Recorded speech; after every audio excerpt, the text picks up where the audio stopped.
Is the diminishing returns theory about Bitcoin cycles real, or is this time really different? In this episode of Bitcoin for Millennials, I'm joined by Nico Moran. He's the founder and host of Simply Bitcoin, a daily live show that's become the go-to source for Bitcoin news. Nico has a front row seat to Bitcoin's adoption, and today we'll dig into what's different about this cycle, what he's hearing from the smartest voices in this space, and how you can navigate your Bitcoin journey with more confidence. If you enjoyed this episode, please like and subscribe here on YouTube or follow me on any of your favorite podcasting platforms. I appreciate the support. Now let's dive into this conversation with Nico Moran. All right, Nico Moran, welcome to Bitcoin for Millennials. How you doing, man? So happy we can finally do this. I know we've been trying for a couple months now, and everything has aligned. So thank you so much for having me on your show. Yeah, man. Well, thanks for coming on. I enjoy what you guys are doing, and I've been on your show a few times, so I thought it would be fun to have a jam. Of course, you know, with Simply Bitcoin, you're really also at the forefront, talking to top voices about Bitcoin. So yeah, maybe some interesting stuff to share that the audience can learn from. And we had this idea, or you had this idea that I really liked. It's just talking about this cycle, right? I think a huge meme in Bitcoin is this time is different, which kind of comes back every cycle. And maybe you can just share a bit about how you are viewing this cycle, if you still call it a cycle. What are kind of like signals, trends, things that you are seeing that can help us understand where we are? Yeah, absolutely. So I think this cycle is like an institutional cycle. So, you know, every other cycle was primarily retail driven. And this cycle, what you're really seeing is that retail doesn't even know Bitcoin is pumping. Like if you go on Google Trends, we still haven't even come close to 2021 or 2020 or 2017 types of interest. So this is an institutionally driven cycle. So you're not going to have that kind of mania phase type of behavior that you've seen in previous cycles. So what you see in this cycle is like price goes up, it consolidates for a couple of months, and then after it consolidates for a couple of months, then it takes up its next leg, you know. And if you're coming from the previous cycles, it might seem boring, and I think it is boring in a lot of ways. But I think that this is just an indication of just Bitcoin's maturity, because that's what it is. It's maturing. I read an article yesterday. I was on Bloomberg, and it was making the case that basically Wall Street was changing. I'll read you the exact headline. It says Wall Street is rewriting the rules of Bitcoin trading, right? So that should tell you everything you need to know. And the article was basically making the case that ever since the acceptance of the ETF in January of 2024, the rules of the game have completely changed. And I think the price action is reflecting that. And I think the reason for that is quite simple. It's you don't have people smash buying. You have institutions accumulating Bitcoin in very strategic ways in order not to bump up the price.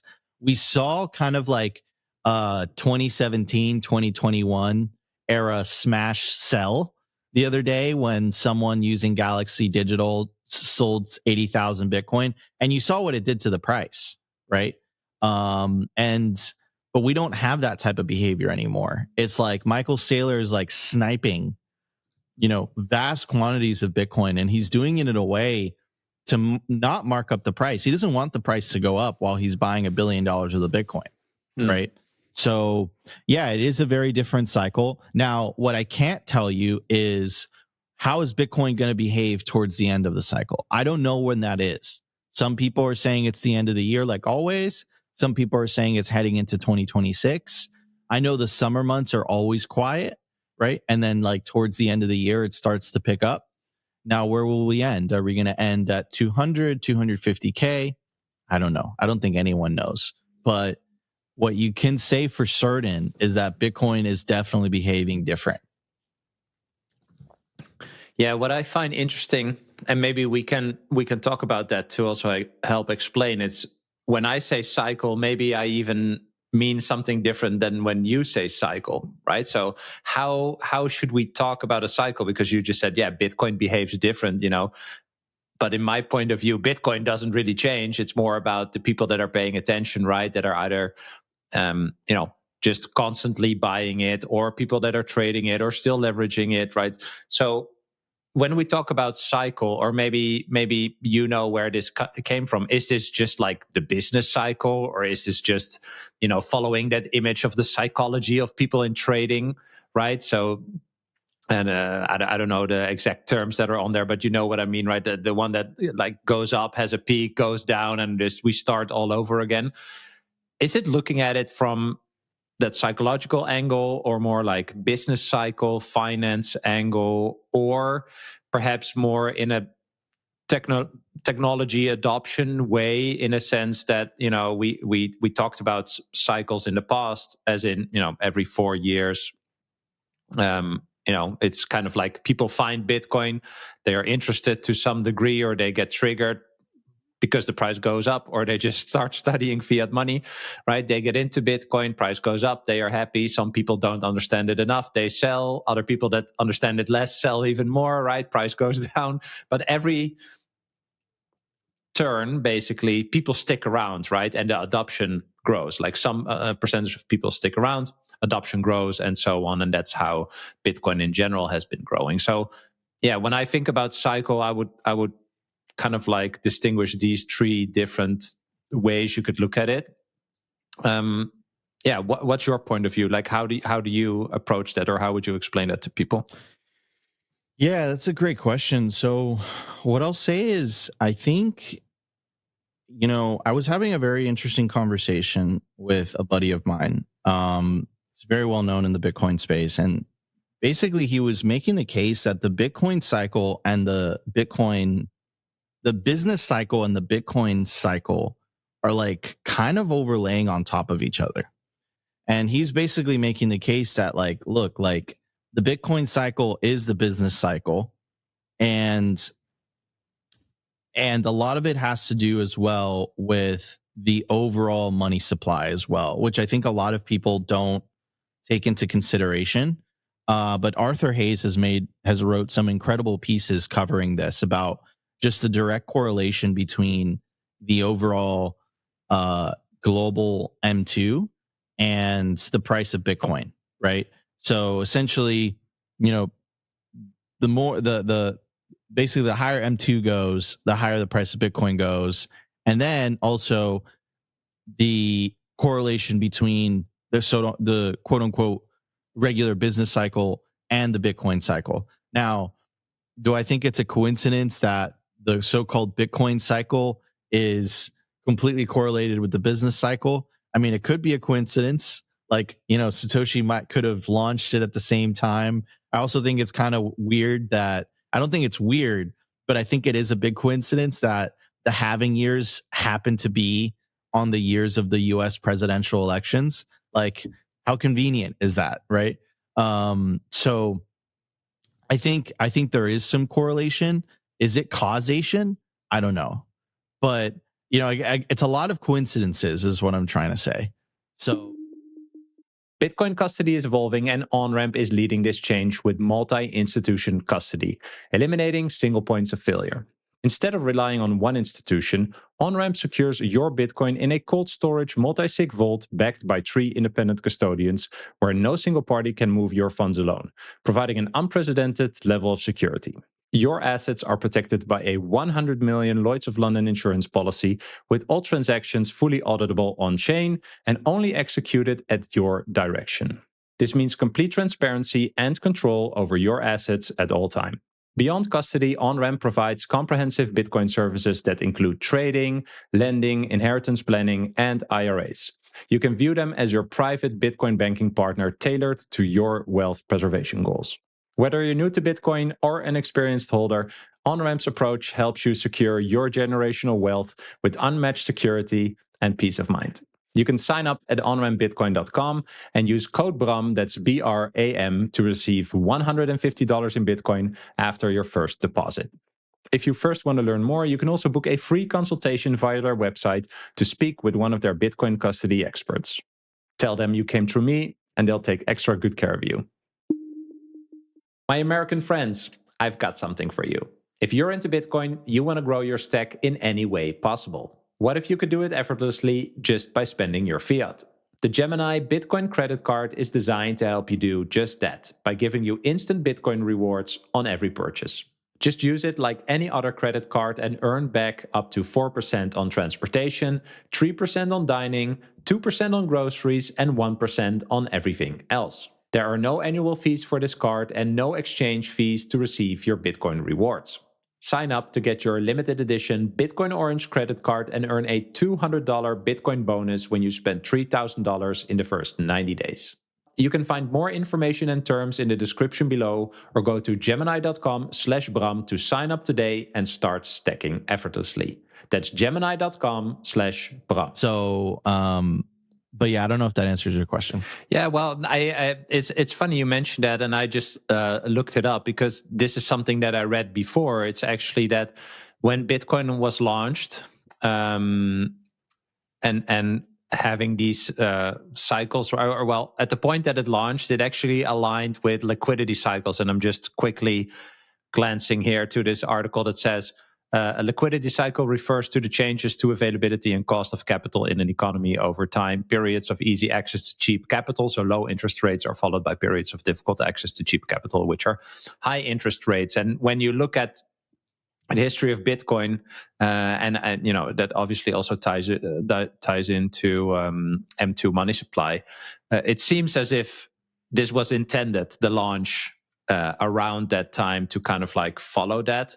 I don't think we have to go deep on that, but that would add extra intrigue, I would say, to who Satoshi was or how they would have anticipated it, because now looking back, it seems that has been very instrumental to the adoption of Bitcoin as well, right? Just the availability of extra money, investable capital by either retail or corporate entities that actually then have the ability or the option to buy Bitcoin, of course. So yeah, I find that very interesting. I think what you just mentioned about M2, and the interest rates, I think this is what Bitcoiners have been talking about for years, right? As this is the reason why Bitcoin exists. There's just perpetual money printing. But I think especially this year and last year, we've seen major,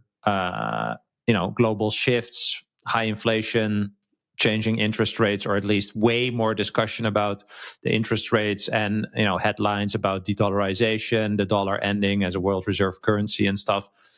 How do you think those macroeconomic trends are shaping this cycle? Is this basically where we've been moving towards for the past 16 years? Could this be like the culmination of, I think, really showing the value or the promise of Bitcoin being applied in the real economic and financial world? Yeah, I think that's a great question. So yeah, I think that there's definitely, as Bitcoin becomes this bigger asset, a lot of people initially, I remember this was like a very popular topic last cycle.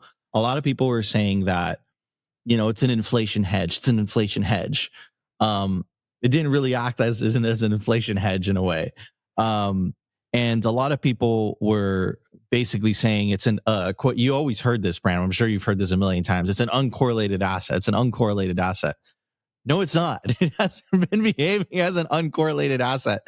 It's been behaving as an extremely correlated asset to specifically like higher risk stocks, higher risk equities, and that's just a fact. Like the Nasdaq pumps, Bitcoin pumps. The Nasdaq crashes when the whole Trump scares started to happen. the Trump tariff scares, like everyone was like freaking out. Oh my God, these tariffs are ending the world. And Bitcoin fell from like what? It was like 105K to 76K, 70. People were like saying, oh, the bull market is over. It was completely correlated. I think there was like 2 or 3 days where like Bitcoiners were making a joke on X where they were just saying, oh no, it's not correlated, like because the NASDAQ fell and Bitcoin didn't fall. Then 3 days later, like, Bitcoin corrected too. So it is, for now, I'm not saying it's going to be like this forever, but for now, it seems like Bitcoin is extremely correlated to the general macro environment. So just the overall health of the markets seems to affect Bitcoin price action, but it's multiplied, right? So if the NASDAQ falls, I'm just throwing numbers out here, but if the NASDAQ falls like 5-10%, you'll see Bitcoin fall like 20%. If the NASDAQ rises like 5%, you'll see Bitcoin rise like 10%. So it has more volatility. I would say that's a pro and not a con, but there's definitely, Bitcoin is definitely affected by just the general macro environment for sure. And it's shown that over the last couple of years. And I think as it grows in market cap and as Wall Street continues to get more and more involved, that's just going to increase until the day that it doesn't, until the day that it kind of breaks free. But we haven't seen that yet. It used to not be correlated at all, but the market cap of Bitcoin was much smaller and you didn't have as much involvement from publicly traded companies. So it's definitely correlated these days, in my opinion. I would push back on that a little bit, maybe also to help. I look at it differently, I would say, right? Because I think sometimes when people hear like, oh, Bitcoin is correlated to this thing, or Bitcoin is a hedge, obviously know Parker Lewis's talk that is Bitcoin is not a hedge, right? Maybe just to help people understand, like I view Bitcoin as a totally separate thing outside of the current financial world, right? So just by essence, it's a different thing. It's a parallel system. And there are people at different levels of understanding that view it as, superior savings technology, or they still view it as an investment, maybe for, short to long term. And other people see it as something speculative to trade, basically, right? So I would distinguish like those 3 things. And because I wanted to ask you, like with the Trump scare, when it went to 76, like, did you sell Bitcoin? Did you sell Bitcoin? I don't.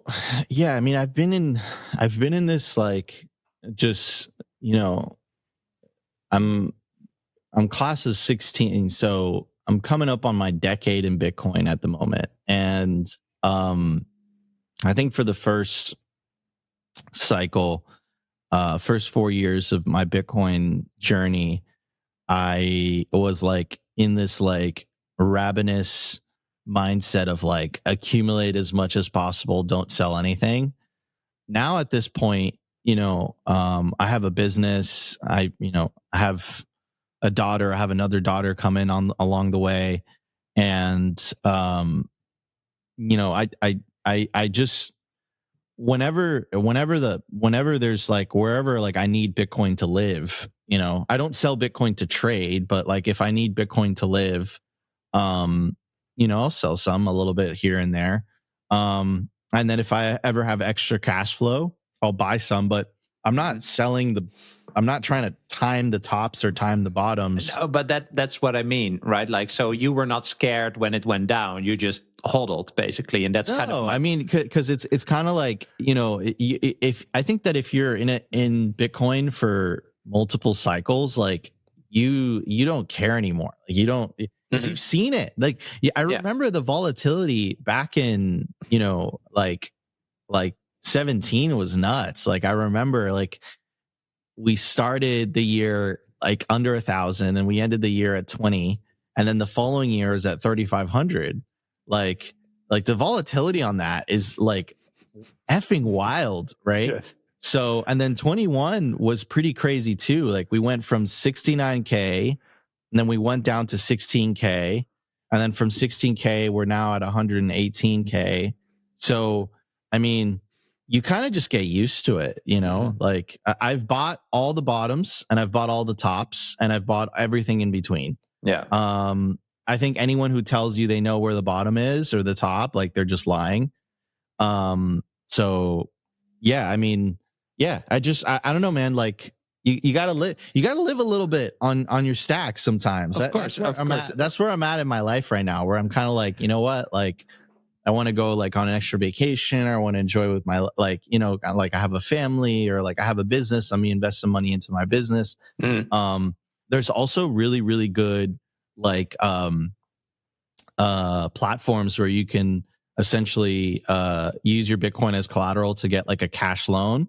So there's like ways to like not, you don't have to necessarily sell. You can just kind of, you know, borrow against your Bitcoin. So, you know, I think Saylor's thesis where he says that Bitcoin is the best pristine collateral the world has ever seen.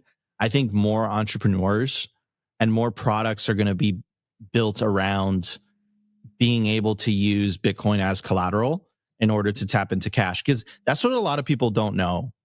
Specifically with a lot of wealthy people, like you see their net worths, like it was like on the headlines where like Elon was like, basically it says like Elon is going to be the first trillionaire by 2027. He has a net worth of $400 billion, right? And everyone in the comments like, oh my God, he's too rich, or like whatever, like, oh my God, good for Elon. Like, but like what a lot of people don't know is he doesn't have $400 billion sitting in a bank account, right? He has $4 billion of exposure in the companies that he's built, right? And if you aggregate all of this, that makes up his net worth. But does Elon sell some of his Tesla stock to, you know, get cash to like fund his lifestyle? No, not at all. What he does is he goes to a bank, he offers the Tesla stock as collateral, and he says, I want to borrow against this. And then the bank gives them a huge sum of money, and then they're holding Tesla stock as collateral, and then Elon uses that to live, right? And that way he doesn't have to pay taxes legally, right? So like a lot of wealthy people, they use this strategy, and I think it's a good strategy for Bitcoin, but I will add the caveat of you got to be very effing careful, and not, you know, be reckless about it, because you can quickly find yourself in a situation or a position where, you know, let's say Bitcoin decreases by 50, 60% and you have a loan. Are you going to be able to make that margin call? Right. So, you know, you got to be somewhat responsible, but yeah, man, if you start living on a Bitcoin standard as time progresses, you know, everything gets cheaper, bro. It's fantastic. It's great. I remember I was buying Bitcoin at under $1,000, you know, so it's like you sell a little bit of Bitcoin now. It's like, okay, you know, it's fine. Like it's that's where I'm at in my life right now, you know? So yeah, when I look at these cycles, I think that you can also view it in the sense that until enough people understand that you should not sell the majority of your Bitcoin because it is the best capital and collateral, this is how you store your wealth, basically. And I think, I kind of look at adoption through that lens, in the sense that it just takes time. Unfortunately, I think a lot of time before enough people adopt it that we actually kind of like move away from this cycle behavior. And Bitcoin is just basically, something that perhaps appreciates at a lower rate than before. But there is a constant because it just makes the most sense to store your wealth in Bitcoin, for example. And so that's kind of how I look at it. And when, so this is your third cycle then, I think. yep. When you look back, what feels different for you about this cycle compared to previous ones? I agree with, you know, the retail mania of 2017. I don't think we'll ever see that again. But yeah, what do you think this time is different? Yeah, I mean, I think it was David Bailey that said this, but it's like, you know, it's like when your favorite band goes mainstream, right? And I think that was like a very great and fitting way of basically describing, the phenomenon, which is like in 2017, it was like very cypherpunk, like F the system. And now it's like, we're at the White House, and Trump has the sixth largest Bitcoin treasury company. Yeah, that's wild. So the president of the United States has the sixth largest Bitcoin treasury company.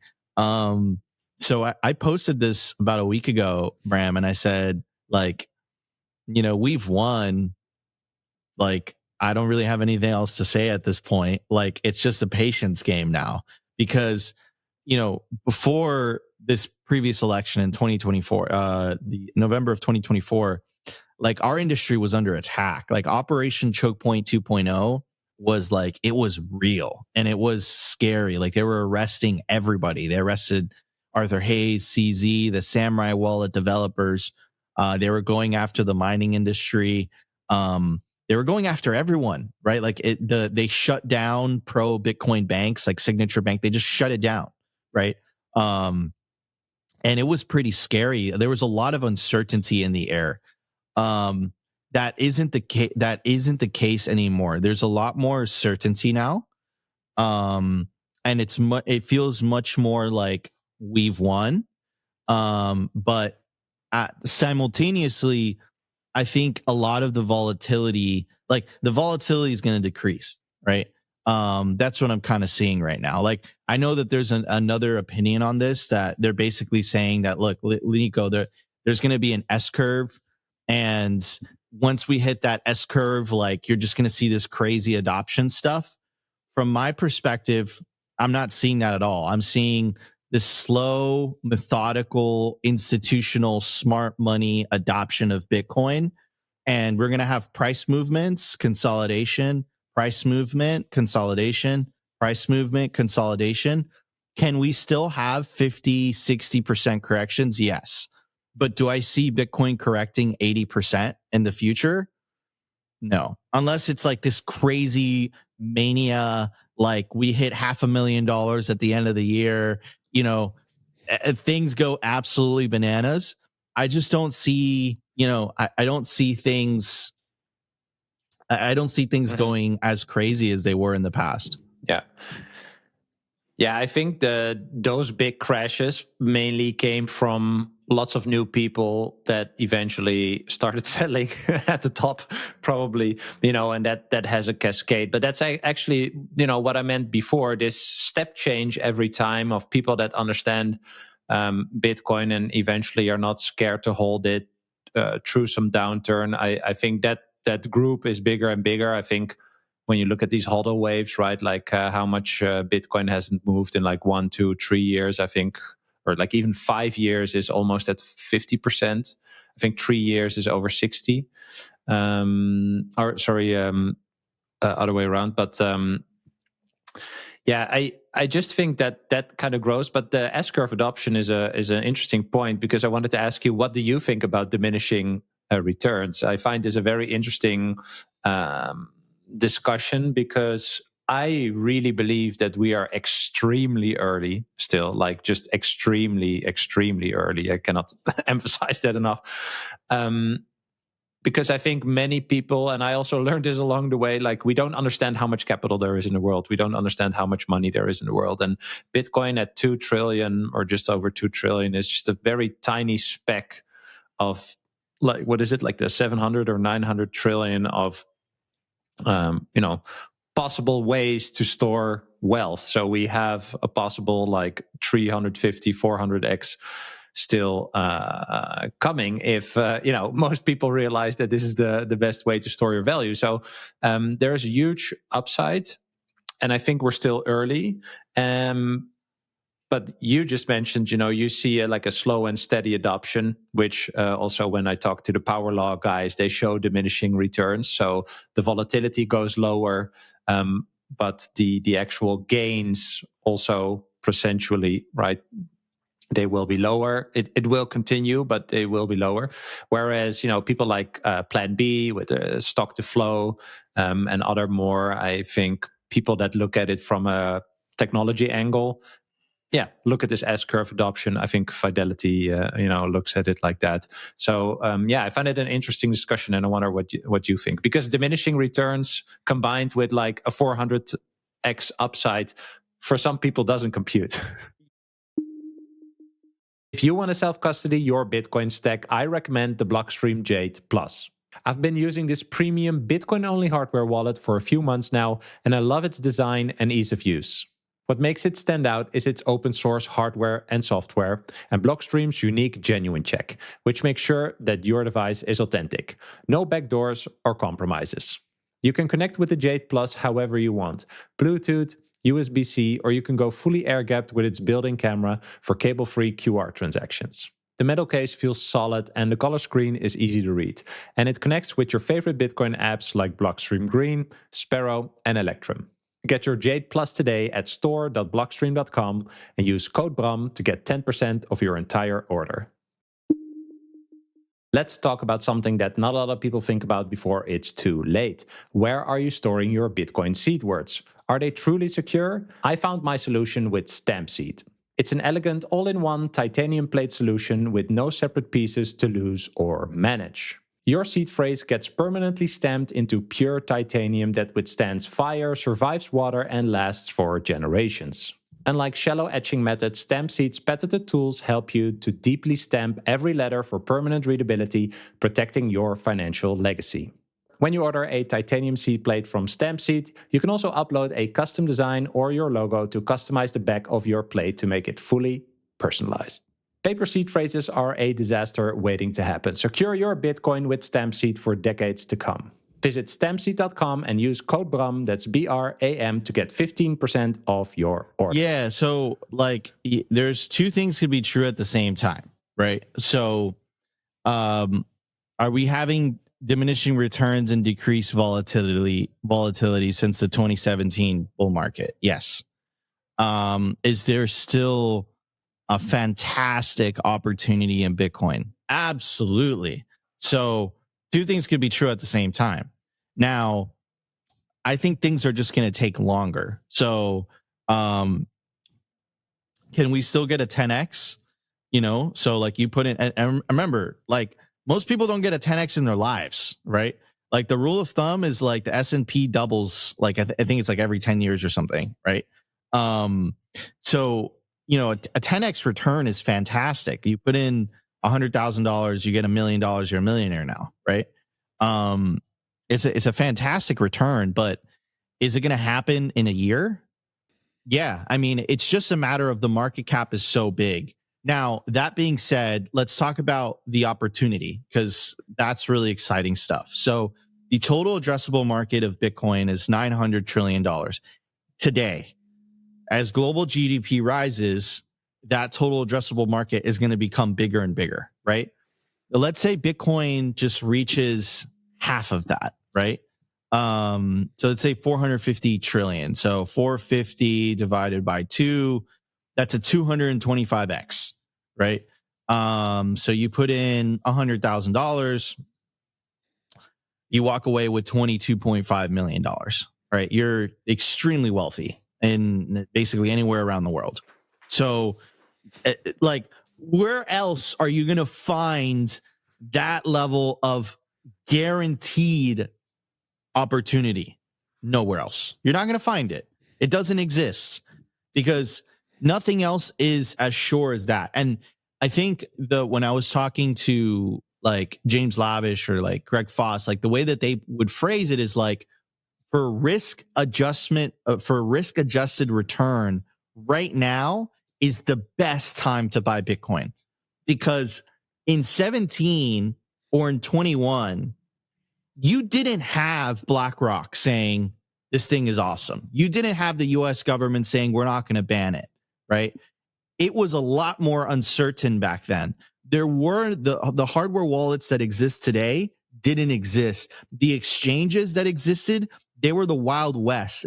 Sometimes they would get hacked, they would disappear, your money would get it was not what it is today, right? So it came with a lot more risk back then. It came with a lot more uncertainty. Now it comes with a lot more certainty it's still a fantastic opportunity for the next 10, 20 years. If you're a millennial, this podcast is literally called Bitcoin for Millennials. You invest today, by the time you get into your late 40s, early 50s, you're going to be in a fantastic situation, and from an economic perspective. So, yeah, I still think that there's a tremendous opportunity in Bitcoin, but the short-term volatility is definitely decreasing. And that's where you can make the argument that there is diminishing returns, but on the short term. On the long term, I'm still incredibly bullish about Bitcoin. It's just going to take more time. Yeah, I agree. I wouldn't say, it's guaranteed, but what helped me is what Peter Dunworth told me. And I always looked at it like this: is Bitcoin is an experiment in a sense that it's either zero or it is the black hole of value that we think it is, right? Like, it becomes abundantly clear that this is the best way to store value for anyone, anywhere in the world. And so with the introduction of the ETFs, for example, and these other things that are happening that you mentioned, this left tail risk of it going to zero is gone. And I've never looked at Bitcoin as there being a middle way. Like, there's no like 30% adoption, and then all the people that haven't adopted it look at the people that have adopted it and are going to be like, that's something I don't want. Like, I don't think there's a middle way where Bitcoin ends. So if the left tail risk is gone and we are grinding towards Bitcoin being the most valuable store of value in the world, then that is the opportunity you have. And I love what you said. Yeah, risk adjusted. I would have considered myself a control freak like 5 years ago, or I wanted to say a risk averse person. But this is probably the surest thing I've done in my life. Being all in on Bitcoin. And so I just hope people can see that when you're thinking about your future. And I recently did an episode with Smitty, who, based on the power law, made like a retirement model. And people are super interested in that. I think it has almost like 90K views. And when you look at his overview, if you're like 35 and you want to retire with 100K a year at 55, so in 20 years, accounting for 7% inflation every year, you only, I'm going to say only, need like 1.6 or 1.7 Bitcoin today, which is, hard, but it's not undoable. Like, imagine that if you have like 160, 170K today, and that is a way for you to assure your early retirement at 55, right? Some people want to retire earlier, obviously, but let's say 55. So in 20 years, that still sounds like a doable thing. And like you said, risk adjusted, this is the most interesting, biggest opportunity I think every millennial has, right? But yeah, you have to pay attention. This is not easy to understand. Like, you have to do work, and get over all the beliefs or misunderstandings or understandings you think you have about money, etc., to get there, right? Yeah, absolutely. And I will say too is like that goes down, right, as time progresses. So like right now, if you want to withdraw, 100K a year, right? You just say, okay, I want to withdraw 100K a year, and excuse me, I want to live on that for the rest of my life, right?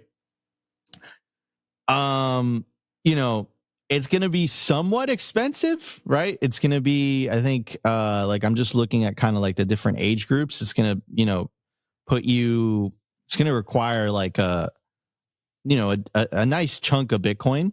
But that goes down as time goes by. So by 2030, that number is actually cut in half, right?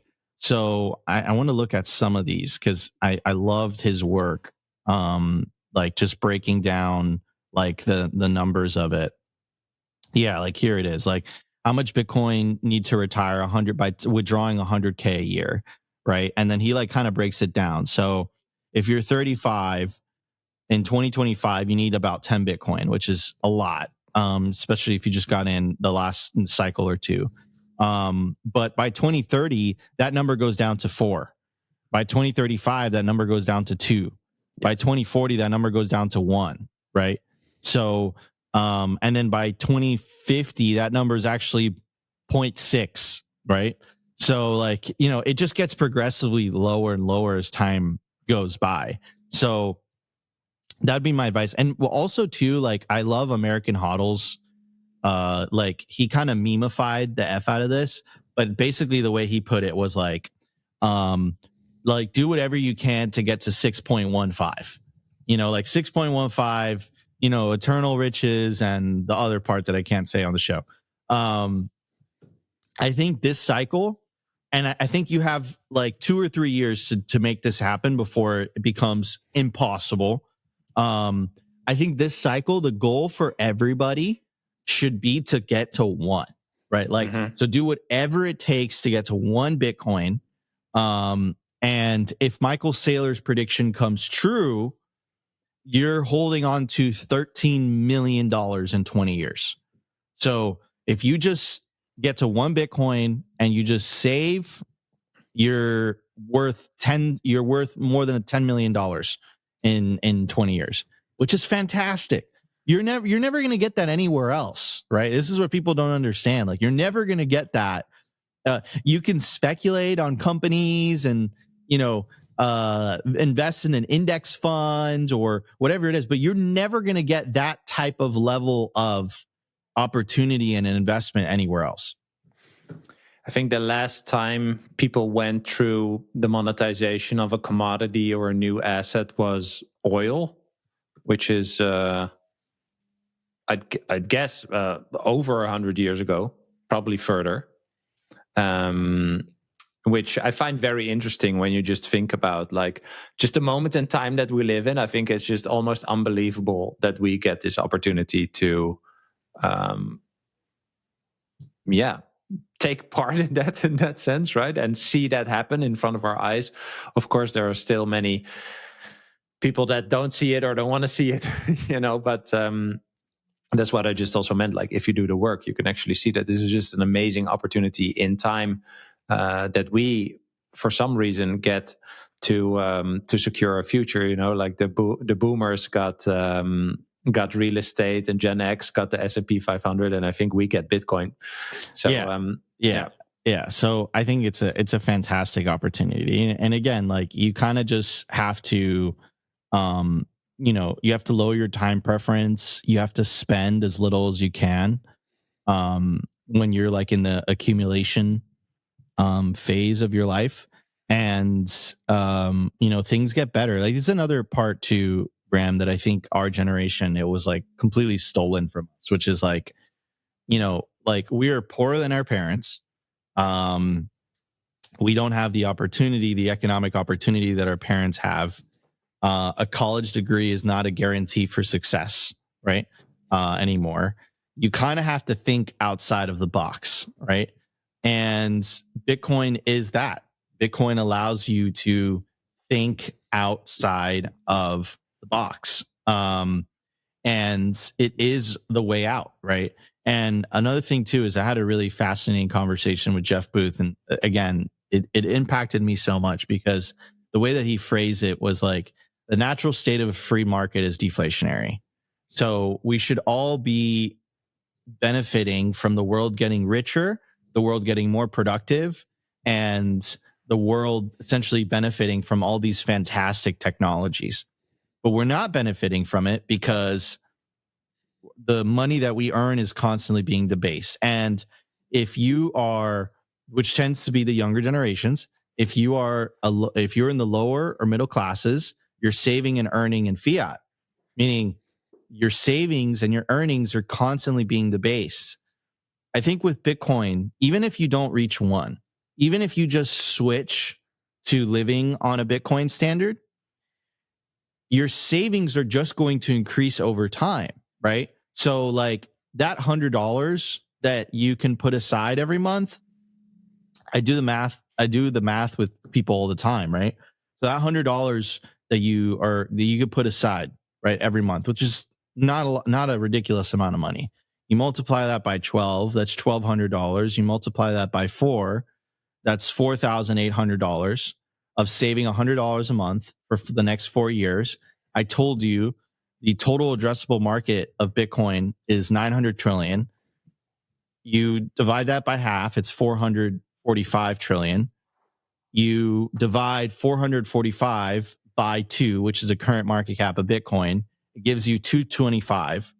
So you multiply 4,800 by 225, and it gives you $1 million.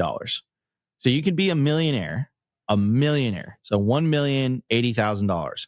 You can be a millionaire today just by saving $100 a month and doing that for the next 4 years, and you could be a millionaire. Like, that's an incredible opportunity. Like, that is extremely hopeful. Where else are you going to get that, right? Because if you play the opposite game of, I'm going to save $100 and I'm going to put it in a checking account, right? And you just do the math, like you lose, let's say, 3% of that towards inflation, you have $97 the next day and the next year. And then you add that up, you end up with like what, like $300 of saving $100. Like it's terrible, right? So Bitcoin gives you this opportunity. It doesn't require a lot. It doesn't require a lot of money, but it does require a lot of discipline and does require a lot of patience. And then you can get away. You can get out of the doom loop, so to speak. Mm-hmm. So are there any underappreciated developments that you've seen in this cycle so far, or maybe surprises that you didn't expect? Underappreciated. I mean, I would say that the people are underestimating how big of a deal it is that Trump is so pro Bitcoin. Like, and the reason for that is one of the things that I love about Bitcoin the most is aligned incentives. So if I'm Donald Trump and I'm Nico, or I'm, a pleb on Bitcoin Twitter, Donald Trump's incentives are now aligned with your incentives because he owns a lot of Bitcoin and he wants his bags to pump just like everyone else wants their bags to pump, right? So Michael Saylor wants the price of Bitcoin to go up because if the price of Bitcoin goes up, his stock goes up, he gets wealthier. So Larry Fink, the BlackRock ETF, the most successful ETF launch in history, all of a sudden, he wants the number to go up because if the number goes up, more people use his ETF, the more money BlackRock makes. So you have the president of the United States, you have the world's largest asset manager that owns like 10 to 15% of every a company worldwide. And they all want, and then you have, of course, Michael Saylor, who's like right now the king of Wall Street in terms of his stock performance.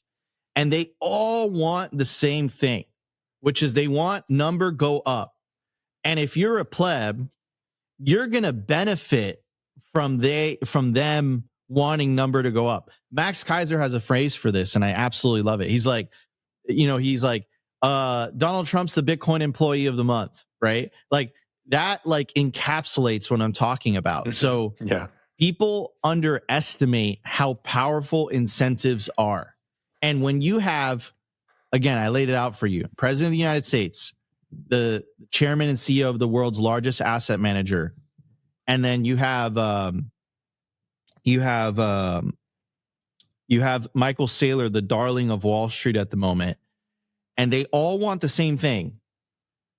Like, get on the train and enjoy the ride because this thing's going to the moon. Like, you think that any of those people are going to want the price to go down? No, they're not going to want to. They're going to. I wouldn't be surprised if Trump, by the end of his presidency, so like 3.5 years from now, if Bitcoin wasn't at $500,000 per coin, and if the dude didn't go out on national TV and he said, all right, everybody, we just use in a budget neutral way, we just bought 100,000 Bitcoin for the United States of America. Like, I wouldn't be surprised if that happened. And what do you think's going to happen when that happens? That's going to create an earthquake all around the world where every other country is going to be like, oh my God, we have to buy Bitcoin because if not, we're going to get left behind by the United States, right? So I think Bitcoin's very well positioned. You just got to be patient. I think what I love is when I look back at like 2017, 18, just fantasizing about 100K. That was like the main thing first, right? By the way, I thought that 100K would melt the internet, and nothing really happened. So that was pretty interesting to see, actually. But talking about all this stuff that is happening now, and now looking back at us talking about all that stuff that is happening now, is just very entertaining. I don't know if you identify with the word entertaining, but I think it's just so interesting to see how it plays out, right? Like after you do the work and you have a certain idea of where this is going to go, the only thing you need to do is to have a seat in the stadium to watch it unfold, right? Yeah. And you have to have patience because this is a long game, right? But having that seat in the stadium, seeing that unfold, I always use the word entertaining because it's just really fun to be proven right in slow motion or something. Yeah, it's the ultimate vindication, man, and I think it's like a rite of passage for all Bitcoiners where, the first 1 or 2 years, you get essentially beat over the head by your friends, your family. They all kind of make fun of you. They all say like, you're crazy, you're nuts, you're wild. Saylor went through this too when he got into Bitcoin in 21 and then he experienced the 2022 bull market. His company was down billions of dollars. And then boom, like all of a sudden, the 2024, 2025 bull market hits and the dude it gets vindicated, and now there's like 500 treasury companies now, but he was the first. So that was Saylor's vindication. But I think all of us individually, like if you've been in Bitcoin and you've been in Bitcoin for at least one cycle, you understand what I mean when I say vindication. Like you get proven right. Your friends and family are like, oh my God, he was right. Some of them are like, they get a little bit, they get a little bit envious. Some of them are like, all right, you know what? We should follow him and buy. Some of them are stubborn. Some of them, it takes 2 cycles for them to actually listen to what you have to say. But yeah, that's what I mean by vindication, man. And it feels really, really good, obviously. But I think we're going to continue winning. Trump promised us at the Bitcoin conference, he's like, you guys are going to get tired of winning. I'm not tired. I want more winning. I want more winning to happen. So, it's just really exciting overall, man, to live through these times. So when talking to all these different kinds of people on your show, are there any, I would say, disagreements that you've seen among guests that are kind of like recurring about this cycle? Is that maybe the diminishing returns part that we talked about, or are there other things that you see coming back where people kind of like go head to head over how they view this cycle progressing? I think it's a great question. I mean, I think the only disagreement is basically no one has any idea what's going to happen this cycle. That's like the general consensus that I have. Like, it kind of feels a little bit more like 2017 because it feels like this slow burn. And then we really haven't, like, I don't care what anyone says, like, we're not really in a bull market. Like, it doesn't feel like a bull market. We're not really in a bull market. At the beginning of the year, we are at 109,000, right? It's 7 months into the year. We're at 118,000. Okay. So I know there was volatility in the middle, but 109 to 118. That's a 9K upside, right? Like 10%, right? Or whatever. That's not a bull market, bro. So I think a lot of people had a lot of expectations because, the price cycle patterns and all that stuff. But they haven't played out. And I think anyone who's kind of predicted what is going to happen with Bitcoin has just got it completely wrong. So I think no one has any idea what Bitcoin's going to do. I think you brought up Peter Dunworth in the beginning, like where it's like, listen, Bitcoin either goes to infinity or goes to zero. I I think is super true. So I think it's kind of like, let's enjoy the ride. We're in completely uncharted territory right now. Like, I agree. Yeah. There's nothing else you can compare this to. The moment the ETF was approved in January of 2024, everything changed completely. The moment that institutions started buying Bitcoin and it wasn't driven by retail, everything changed. There's also, Brent, there's another thing I want to bring up to you is how much paper Bitcoin is there, right? Like, how much paper Bitcoin is there? Because, like, essentially all these institutions, they're all custodying their Bitcoin with Coinbase.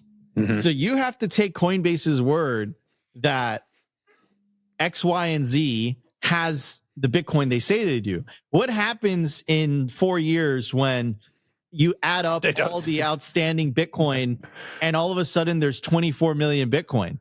What do you think's going to happen? It's like, wait a second, there's no 24 million. Where did this 3 million Bitcoin come from? So I think that there's paper games that are happening. I worry about the centralization of the custody of all this Bitcoin. And again, like, I think we're in this kind of whole new era where all the people that have been accurate in the past predicting what Bitcoin is going to do into the future, they've all got it catastrophically wrong, completely. Every single one. I think the only model that still kind of holds is the power law, but let's see how much it holds until it breaks, right? Like, no one knows what this thing's going to do, but I do know that it's going to go up as time progresses. That's basically what I know. I agree with the paper Bitcoin. I did see, I think it was Fidelity who's going to have like in-kind redemption for the ETF, right? So you can put Bitcoin in, you can take Bitcoin out. They have to actually deliver the real Bitcoin to you. And I agree. I think we'll see some surprises, good and bad. I think the bad ones are the ones that you just mentioned, because I mean, I cannot imagine there is no fiat mindset fuckery going on Wall Street in certain places where they hold Bitcoin. I also agree with you that, you know, this centralized custody at Coinbase, for example, is a crazy honeypot. Maybe it becomes more of a honeypot when either the US starts buying more. I mean, we are recording tomorrow. There's going to be this first, Bitcoin and crypto report or something from the White House. I don't know exactly when I'm publishing this conversation, so I don't know if it'll be timely, but we'll see. You know, let's say they say, okay, we're really going to buy Bitcoin.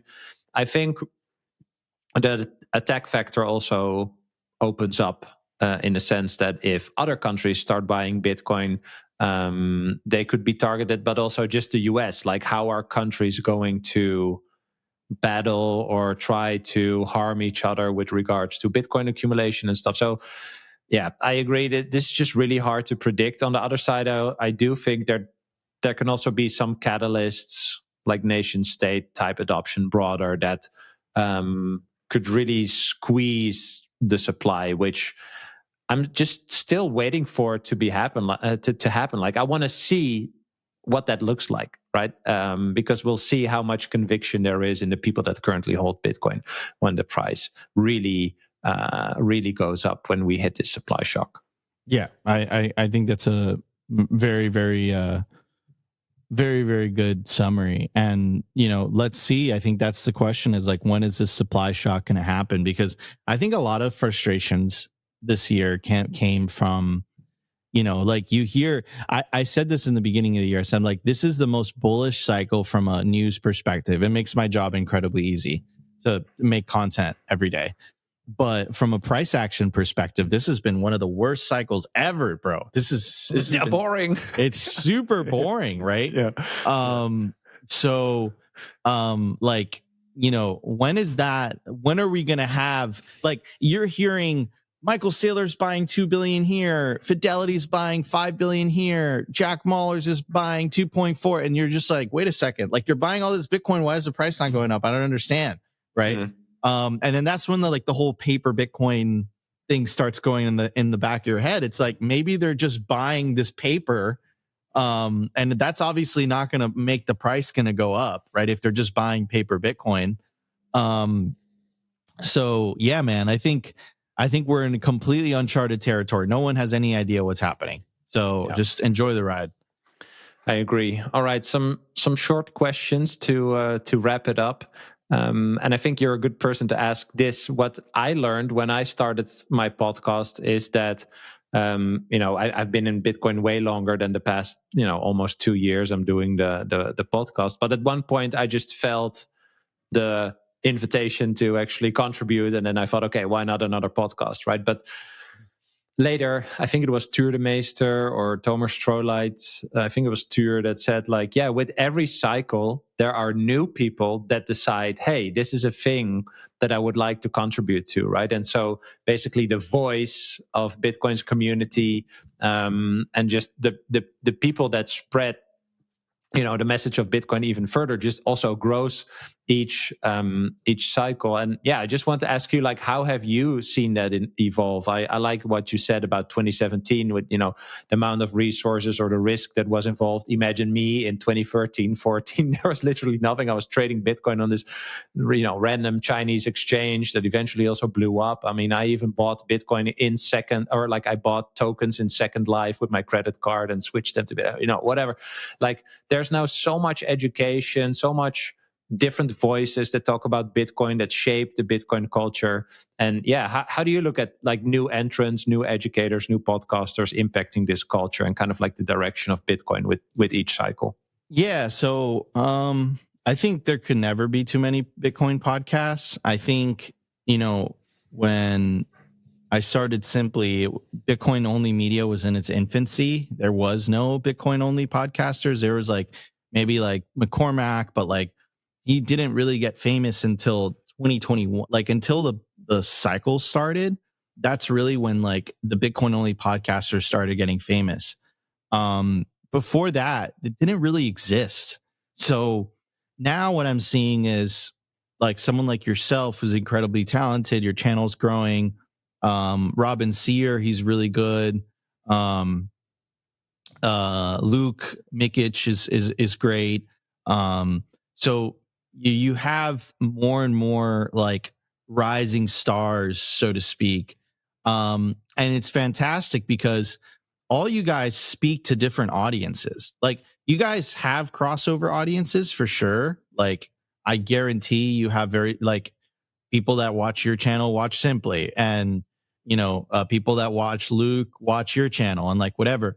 But I bet you there's a percentage of people that just watch you or just watch Robin or just watch Luke or just watch Simply because it resonates with them. So the more Bitcoin podcasts, the better, because the more languages, the more kind of cultural similarities people will have with the other person, right? Like I'm not from Austria, right? I'm not from where you're from, right? I'm from Miami. I have a very thick Miami accent. So, that might turn someone off if they're from the and that like if they're from the UK, they're like this crazy American guy. Like, what is he talking about? So I think it's great that you have kind of like this international phenomenon of different content creators that are making content about Bitcoin, because it allows us to spread our message worldwide. Mm-hmm. Yeah, I agree. And I think this is exactly why I started, is to just create as many different touch points from how I look at it, how I talk about it with other people, and to then hopefully just reach more people, right? And that's what everyone is doing, that is either doing a podcast or just a YouTube channel with videos. And I agree, like there cannot be enough people that talk about Bitcoin, right? I'm trying to meme this into existence, like don't stop talking about Bitcoin. Like that you are going to reach some person somewhere in the world that gets Bitcoin because of the way that you talk about it, right? And I've been fortunate enough to get these messages sometimes, and that's just fucking amazing, right? Like to realize that you can actually help people move forward in their understanding of it. And so, yeah, I think that's really cool. All right, so for this cycle, what are the biggest challenges you see on the horizon? And maybe how can people that are navigating their first cycle kind of prepare themselves for what might be coming? Yeah. So I think this cycle, the biggest challenge is going to be taking self custody. So I think a lot of people are just seeing the convenience of, you know, the convenience of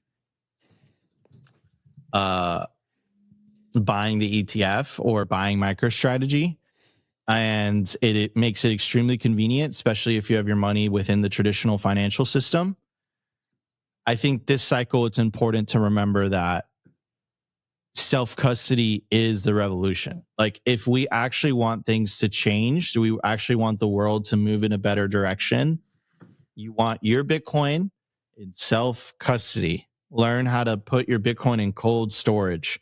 And I think this cycle, the temptation of, let me just buy the ETF, let me just buy MicroStrategy, let me just buy this Bitcoin treasury company, is going to be enormous. And I think people have to remember, like, not your keys, not your cheese, because self custody is the revolution. Awesome. All right. Last question. And I ask everyone the same question, which is, what is a core belief that you will never let go of? I think central banking is a crime against humanity. And I think it's responsible for both world wars. It's responsible for the inequality that we see today. I think it's inherently evil. It's inherently based on usury and theft.